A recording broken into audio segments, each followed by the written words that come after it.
اعوذ باللہ من الشیطان الرجیم بسم اللہ الرحمن الرحیم۔ السلام علیکم، میرا نام ہے ہیرا تحریم اور آج ہم جانیں گے خواب میں مختلف قسم کے رنگ دیکھنے کی تعبیروں کے بارے میں۔ تو اگر آپ خواب میں مختلف قسم کے رنگوں کی تعبیر جاننا چاہتے ہیں تو اس ویڈیو کو آخر تک ضرور دیکھیے گا۔ تو چلیں شروع کرتے ہیں خواب میں سفید رنگ کا کپڑا دیکھنے کی تعبیر کے بارے میں۔ اگر کوئی شخص خواب میں سفید رنگ کا کپڑا پہنے تو اگر مرد پہنے گا تو یہ اس کے لیے عزت اور بزرگی پانے کی علامت ہے، اور اگر عورت اپنے آپ کو سفید کپڑا پہنے ہوئے دیکھے تو یہ اس کے لیے موت کی علامت ہے۔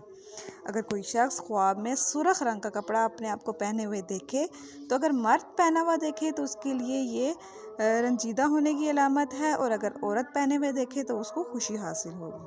اگر کوئی شخص خواب میں سبز رنگ کا کپڑا پہنے ہوئے دیکھے تو یہ مرد اور عورت دونوں کے لیے دین و دنیا کی بہتری کا سبب ہے۔ اگر کوئی شخص خواب میں زرد رنگ کا کپڑا پہنے ہوئے دیکھے تو وہ بیمار ہو جائے گا، اور اگر عورت پہنے ہوئے دیکھے تو پہلے اسے پریشانی ہوگی اور پھر وہ آرام پائے گی۔ اگر کوئی شخص خواب میں سیاہ رنگ کا کپڑا پہنے ہوئے دیکھے تو یہ مرد اور عورت دونوں کے لیے مصیبت اور دکھ کی علامت ہے اور بیماریوں کا باعث بنے گا۔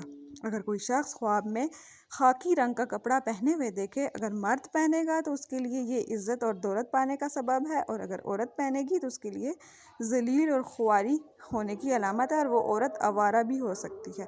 اگر کوئی شخص خواب میں نیلا رنگ کا کپڑا پہنے ہوئے دیکھے تو مرد کے لیے یہ اچھا نہیں ہے، اور اگر عورت پہنے گی تو وہ دولت اور عزت سے سرفراز ہوگی۔